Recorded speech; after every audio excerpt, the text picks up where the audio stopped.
Bonsoir, bonsoir à tous. On se retrouve encore ce soir pour un petit live. Euh, donc logiquement, tous les vendredis, on fait l'AJC Talk. Mais après réflexion, je pense qu'on va plutôt le décaler au samedi. Donc je recommuniquerai dessus. Ok, dans mes prochains lives. Donc, je me présente, je suis Marva Laurent.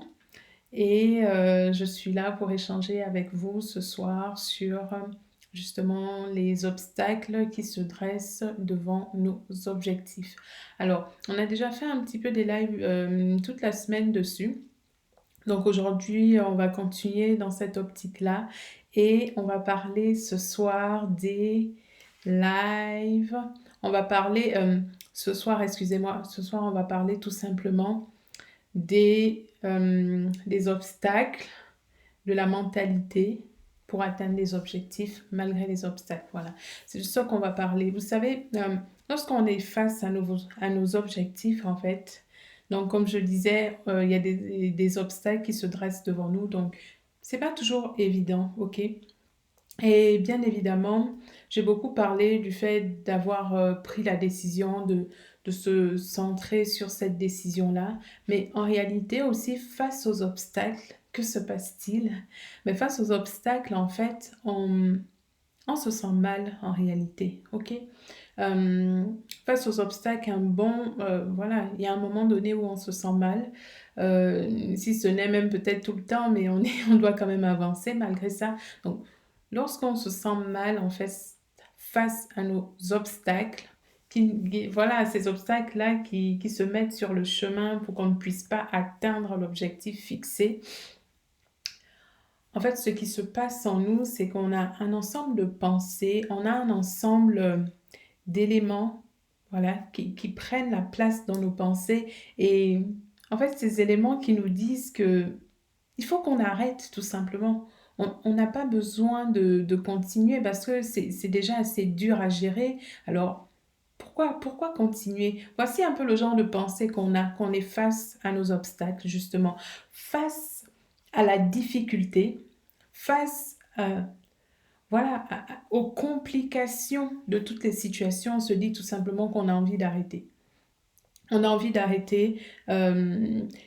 Toutes nos pensées en fait qui se créent nous poussent à vouloir arrêter, nous poussent à vouloir mettre ces objectifs de côté et juste être comme tout le monde, juste être comme tout le monde, à voilà, à pas penser à toutes ces choses, à pas vouloir se surpasser, à pas non, on veut tout arrêter, tout simplement. On se dit, mais c'est pas grave, il faut que j'arrête. Vous comprenez? Et justement, l'objectif, ça va tout simplement être de venir travailler sur ces pensées.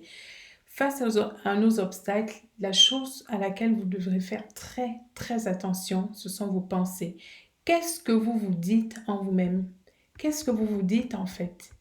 Pendant cette étape d'épreuve, cette étape de blocage, qu'est-ce que vous vous dites?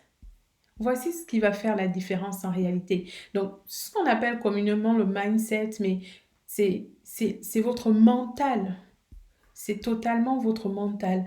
Comment avoir un bon mental pendant ces obstacles-là, pendant que les obstacles apparaissent?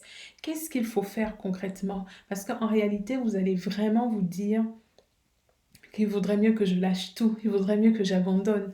Alors, pour parler de cette étape-là et de ce mental, euh, j'avais déjà un peu parlé du cas du mariage, mais là, je vais me positionner vraiment euh, par rapport un petit peu dans mon cas en tant qu'étudiante, ok? Je passais mon DSCG, donc je me suis rendue dans la ville où je passais mon diplôme, voilà, qui me donne accès au doctorat en comptabilité. Donc, c'est ce qu'on appelle ici en France le DSCG. Et je me suis rendue dans cette ville-là. Déjà, voilà, il y a une longue période de révision. Donc, pendant qu'on révise, en fait, on est épuisé, voilà, on est fatigué, on n'a pas envie de continuer. Mais voilà, on pense quand même à notre décision, on se dit, c'est cette année ou jamais. Et moi, pour le DSCG, je l'ai passé en 2019. Et je me suis dit, en tout cas, si je ne l'ai pas sur l'année 2019, je ne le passerai plus. Et je me suis dit ça moi-même, je me suis dit, Marva, tu t'accordes 1 an. C'est cette année 2019 que tu as ce DSCG. Si tu ne l'as pas, on passe à autre chose. Voilà, parce que j'avais déjà consacré assez de temps pour les révisions, j'avais consacré beaucoup de temps. Alors je me suis dit, non mais c'est fini. C'est fini ce temps de gâché, c'est fini ce temps de perdu. Quoi qu'il arrive, on passe le DSCG. Alors, donc les soirs, évidemment, je travaillais sur le DSCG, le week-end, je travaillais. Et je travaillais tout le temps et voilà, j'étais sur les épreuves. Voilà, il fallait s'exercer, faire beaucoup d'exercices, justement, beaucoup d'épreuves. Il fallait tout simplement revenir sur les révisions. Voilà, c'était assez long. Et donc finalement, voici le moment tant attendu, le moment de l'épreuve. Donc du coup, je me déplace vers la ville où je devais passer mon épreuve de DSCG. Et donc, j'arrive dans cette ville, je m'installe et le lendemain, ça devait être les épreuves. Donc, je suis arrivée vers les 18 heures dans cette ville-là. Et donc, le lendemain devait être les épreuves. Et donc, quand je révise, je lis. Mais il arrive un moment donné où, vous voyez, je suis genre fatiguée. Je sais que je dois me lever pour commencer, pour continuer à relire un petit peu ce que j'ai à faire, juste relire. Mais je sens une lourdeur, je sens une fatigue énorme en moi. Non, mais c'est comme si vraiment on venait pour m'attacher. J'ai dit, mais qu'est-ce qui se passe? J'ai passé mon temps à réviser cet examen. Je dois passer cet examen et je vais le réussir. Quoi qu'il arrive, je dois passer cet examen et je dois absolument le réussir. Quoi qu'il se passe.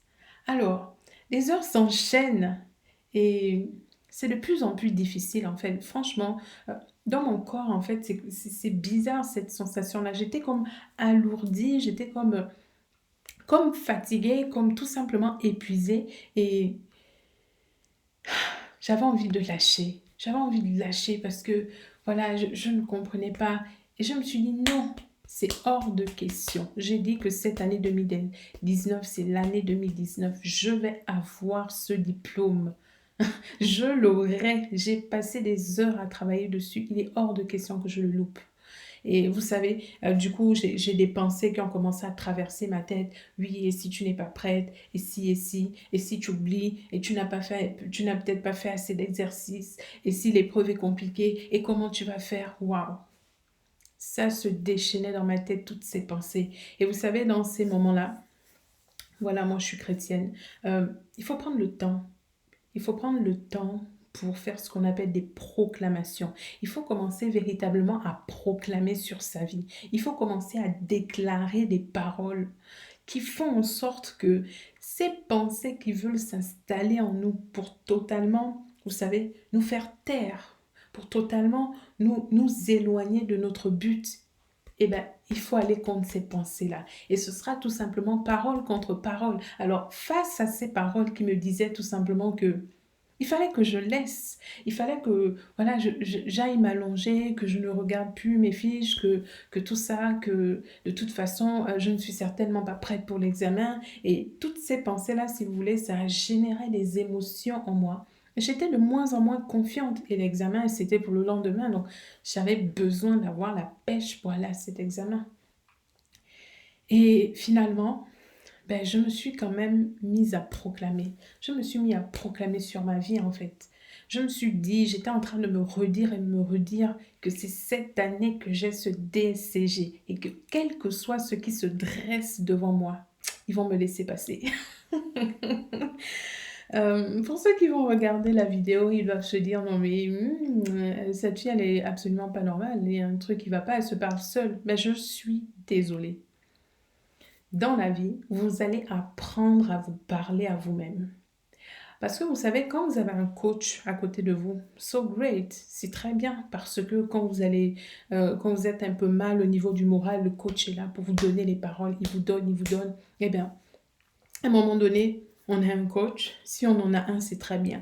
Mais si on n'a pas de coach, vous êtes le premier coach de votre vie. Vous êtes le premier coach de votre vie. Quand vous êtes en train d'aller dans le déclin, ne vous laissez pas aller dans le déclin. Commencez à vous parler à vous-même. Et moi, je me parle à moi-même et je ne rigole pas avec ça. Quand je sais que je dois aller quelque part, quand je sais que je dois atteindre un certain point et que je vois que mon corps ne suit pas et que je vois que mes pensées envie d'être envahie de pensées négatives en fait, mais je me parle à moi-même et je fais ce qu'on appelle des proclamations et je déclare et voilà, ce soir-là, j'ai déclaré sur ma vie, j'ai déclaré que j'avais ce DSCG, j'ai déclaré que le DSCG 2019, c'était dans ma poche, j'ai déclaré que j'allais à ces épreuves et que je les réussissais avec brio. J'ai déclaré tout cela encore et encore. J'ai déclaré pendant au moins 1 heure, une énergie, mais j'ai parlé. Je me suis dit jamais, je ne peux pas me laisser avoir. Je suis venue jusqu'ici, loin de chez moi. Je me suis déplacée pour venir à cet examen. Mais j'ai fait toute cette route, c'est pour l'avoir. Et je ne retournerai pas sans lui. Et vous comprenez? Et c'est très important en fait d'avoir ce dialogue intérieur en fait qui vient bloquer toutes les pensées négatives parce que vraiment face aux obstacles, c'est ce qui se passe en fait. La situation est difficile, mais non seulement la situation est difficile, et en plus, nos pensées viennent nous parler de certaines choses. Nos pensées viennent nous emmener à la négativité. Et il faut être violente. Il faut être violent pour faire face à ça. Et il faut le faire véritablement avec force, en fait, si vous voulez vraiment atteindre ce que vous voulez atteindre. Et j'ai fini voilà, de ce qu'on appelle la proclamation, j'ai fini de parler de façon forte, avec autorité sur moi-même. Et j'ai repris mes cahiers, j'ai repris mes fiches. Et je les lisais et je les lisais. Et de temps en temps, je sentais encore que j'avais envie de lâcher. J'ai dit, mais non. Et de temps en temps, dès que ça revient, je proclame. Dès que ça revient, je me parle à moi-même en me disant que tu vas réussir cet examen. Tu vas y aller, tu vas le faire. Vous comprenez, soyez les premiers coachs de votre vie. Face aux obstacles, il faut être son propre coach. Vous avez besoin d'être votre propre coach face aux obstacles. Si vous avez quelqu'un à côté de vous qui peut bien évidemment vous soutenir, c'est très bien. Et même si vous avez quelqu'un qui vous soutient, franchement, vous devez vous parler à vous-même. Vous devez vous parler à vous-même. Vous devez vous mettre à vous analyser, à comprendre ce qui se passe exactement dans cette situation-là. Qu'est-ce qui se passe dans votre tête? Pourquoi vous pensez que vous ne pouvez pas y arriver? Ce n'est qu'un mensonge. Vous pouvez y arriver et vous allez y arriver. Et moi, je suis partie à cette épreuve comme ça.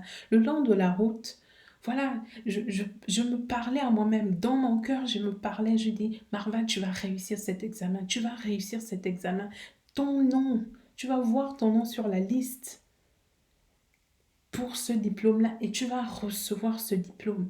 Et je suis allée à la première épreuve. J'avais que 2 épreuves à passer parce que le reste, je les avais déjà validées par équivalence parce que j'ai un master en comptabilité à côté. Donc, du coup, ça, c'était un double diplôme. Et du coup, j'y suis allée. Et voilà, une fois que j'y étais, bien évidemment, on prend le temps on souffle, on se dit, ça y est, on y est. Ça y est, on y est, on y va, on donne tout. Et il peut arriver que, voilà, du coup, pendant l'épreuve, on se sent toujours un peu mal. Si on n'arrive pas à faire un moindre exercice, on peut commencer à paniquer. Non, il n'y a pas de panique à avoir, en fait. Il faut partir avec l'assurance en soi. Et même à l'instant où ça semble être très bizarre pour vous, non, non, gardez l'assurance. Et je suis sortie de cette épreuve-là, j'étais très contente, j'étais vraiment très heureuse. Et ensuite, le lendemain, j'avais la deuxième épreuve. Et bien, cette deuxième épreuve, voilà, j'y suis allée aussi toute la nuit. C'était toujours très, voilà. Mais j'y suis allée, je me suis dit que je vais réussir cet examen. Cet examen est pour moi et je vais le réussir. Donc, je suis allée à cette épreuve. Et à un moment donné, j'ai avancé dans l'épreuve et tout, dans les réponses. Et à un moment donné, j'étais bloquée. Waouh, le blanc total, le blanc total. Je ne savais pas quoi écrire, je ne savais pas. J'étais bloquée. J'étais tout simplement bloquée. Et vous savez quoi?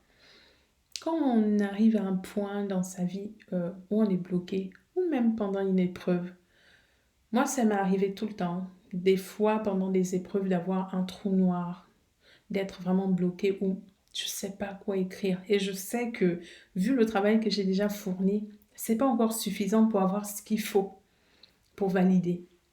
Alors là, c'était la même chose. Je n'avais pas encore, en termes d'exercice, j'avais pas fait ce qu'il fallait encore pour valider. Et j'ai pris juste 5 minutes. Juste 5 minutes où j'ai commencé par respirer. Parce que vous savez, lorsqu'on on craint dans le stress et tout ce genre de choses, en fait, euh, vous n'avez plus l'air qui circule comme il faut. Votre cerveau n'est plus oxygéné. Donc l'objectif dans cet état-là, c'est de tout simplement commencer à oxygéner votre cerveau. Donc, une bonne respiration. Et pendant cette respiration, pendant que voilà, d'autres à côté, on était nombreux dans la salle, bien évidemment, d'autres à côté continuaient à travailler. J'ai pris juste, voilà, j'ai pris juste, je pense que ça fait 5 minutes, mais peut-être même pas, peut-être que ça fait que 3 minutes où j'ai soufflé, un grand souffle. Et au fond de moi, parce que je suis chrétienne, eh bien j'ai prié. Pendant ce temps-là où j'étais face à ma copie et face au blanc, j'ai prié. J'ai prié tout simplement. J'ai dit au Seigneur, Seigneur, aide-moi. Là, je suis bloquée. Là, je suis maintenant au maximum. J'ai besoin que tu fasses quelque chose pour moi. Maintenant, fais quelque chose pour moi, quelque chose d'extraordinaire. Ouvre mon esprit. Et vous savez, au lieu de rester fermé dans le je ne peux pas, dites des paroles qui vont vous emmener à la possibilité, à ouvrir la porte. Vous voyez, après, voilà, quand on est chrétien, alors on a cette connexion parce qu'on est croyant, parce qu'on croit en Dieu, et voilà. Et, mais si vous n'êtes même pas chrétien, si vous ne croyez même en rien, vous comprenez, dans cette situation-là, il est très important que les paroles que vous déclarez soient des paroles qui vous conduisent toujours vers votre objectif et jamais en arrière. Et moi, à ce moment-là, voilà, les paroles que j'ai dites, c'est, là, j'ai l'impression que je suis arrivée au maximum. Seigneur, crée un chemin. Ouvre-moi la porte. Toi qui détiens toute intelligence, toi qui as créé ce monde, tu sais toutes choses. Ouvre mon entendement, ouvre mon esprit, que je réponde aux questions. Et c'est pas que je n'avais pas de connaissances, non, parce que j'ai travaillé. J'ai travaillé pour ça, mais face du coup à cette épreuve-là, face à cet exercice-là, j'ai eu un petit bug. Et vous savez quoi? Clic, tout s'est passé, tout s'est ouvert et j'ai pu commencer à retravailler. Vous voyez, c'est que 3 minutes. 3 minutes pour vous repositionner dans votre tête. 3 minutes pour vous redire des choses positives en vous. Et cela fait la différence. Donc, face aux, face aux obstacles, il vous faut proclamer. Il vous faut être le premier coach de votre vie. Vous devez être le premier coach de votre vie, en fait. Voilà, quand vous n'avez aucune envie de vous lever le matin alors que vous savez pertinemment que vous avez un examen la semaine qui suit et que vous êtes en week-end, vous devez vous parler à vous-même, vous devez vous parler à vous-même, vous ordonner de vous lever de votre lit et d'aller prendre des cahiers. Si vous n'avez aucune envie de sortir vos cahiers, vous comprenez? Ça peut arriver, ça arrive énormément. Eh bien, vous savez quoi? Vous devez vous parler à vous-même, vous devez vous commander. Pourquoi? Parce que, une fois de plus, c'est une phrase que je me suis toujours dit. Et je me rappelle, j'ai une amie qui était très surprise de cette phrase-là parce que je me suis toujours dit, en fait, c'est pas, comment dire, c'est pas mon corps qui me commande, ok? C'est moi qui décide.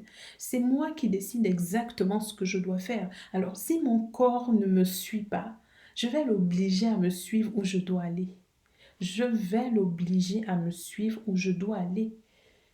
Et c'est ça qui se passe en réalité. Et c'est ce qu'on appelle plus ou moins le mindset. Et cela vient de quoi? De votre force de décision, de votre conviction, de votre détermination et surtout de ce que vous sortez comme parole. Sortez des paroles qui vous conduisent toujours à aller plus loin vers vos objectifs, quels que soient ceux qui se dressent devant vous. Sortez des paroles. Parce que plus vous vous dites des paroles négatives, mais plus en fait cela va créer une certaine émotion en vous. Ce qu'on appelle tout simplement, c'est l'analyse du cerveau, vous comprenez? Lorsque il y a des événements qui se passent à l'extérieur de vous, votre cerveau, il perçoit ces événements-là. Et les événements, elles arrivent au niveau de votre cerveau. Et que se passe-t-il en fait? Votre cerveau va vous envoyer une interprétation en fonction de votre subconscient. Le subconscient, c'est tout ce qui constitue un peu tout ce qui nous constitue en fait. On a grandi avec un ensemble de choses et notre cerveau a fait comme un disque dur, une grosse base de données. Voilà, c'est ça le subconscient. Le subconscient, c'est une grosse base de données. Et à chaque fois que vous avez un événement extérieur, votre, votre cerveau va piocher dans le subconscient et il vous ressort quelque chose. Et voilà, il vous ressort une pensée au final. Et cette pensée-là, qu'est-ce qu'elle fait? Elle revient en vous et elle commence à tourner dans votre tête et vous l'acceptez et ensuite ça se transforme en émotion. Donc vous êtes fatigué, vous n'avez pas envie, vous voulez absolument rien faire. C'est comme ça que ça se passe et finalement ça se solde comment? Ben, par l'action. L'action de quoi? L'action ou l'inaction, vous restez sur place. Finalement vous deviez réviser mais vous décidez de ne pas réviser. Vous allez rester tout simplement sur votre canapé, vous n'allez rien faire. Toutes ces choses-là en fait. Donc, il est très important que vous parliez au sujet de l'objectif que vous souhaitez atteindre. Et en réalité, sur le moment, voilà, vous allez toujours vous sentir mal sur le moment. Peut-être même les 10, 15 premières minutes. Mais après, continuez à le faire jusqu'à ce que vous sentiez cette nouvelle énergie, cette fougue qui monte en vous. Et là, allez-y, bossez, faites ce que vous avez à faire. Vous comprenez? Et c'est comme ça qu'on arrive à surpasser nos obstacles, en fait. C'est qu'on se lance dans le processus, même si on a peur, même si rien ne va, mais on a la vision de où on doit aller et on avance, en fait. Et on avance, et on avance, et on avance. Et c'est comme ça qu'on y arrive. Et c'est comme ça qu'on y arrive. Alors, j'espère vraiment que cette vidéo a pu encore vous faire du bien ou fera du bien à tous qui vont la regarder juste après. Je suis donc Marva Laurent et voilà, ça a été un plaisir de discuter avec vous ce soir. Vous pouvez me retrouver donc sur Instagram, sur YouTube et sur Facebook. Je suis aussi l'administratrice de la page MLAJEC pour Jeunes Excellents et Conquérants. N'hésitez pas à vous abonner aussi à cette page-là où je partage aussi énormément de contenu. Donc, je vous souhaite une très bonne soirée, un très bon début de week-end et bien évidemment, comme je l'ai dit dans les précédentes vidéos, j'ai une surprise pour tous les étudiants. J'ai quelque chose que j'ai préparé pour vous, alors restez connectés. Et je pense que d'ici ce week-end, voilà, on va pouvoir discuter de cette chose, de ce projet qui était vraiment au fond de moi et qui a fini par sortir, vous comprenez? Ça y est, il est sorti pour vous. Alors, nous allons reparler dans le week-end. Très bonne soirée à vous.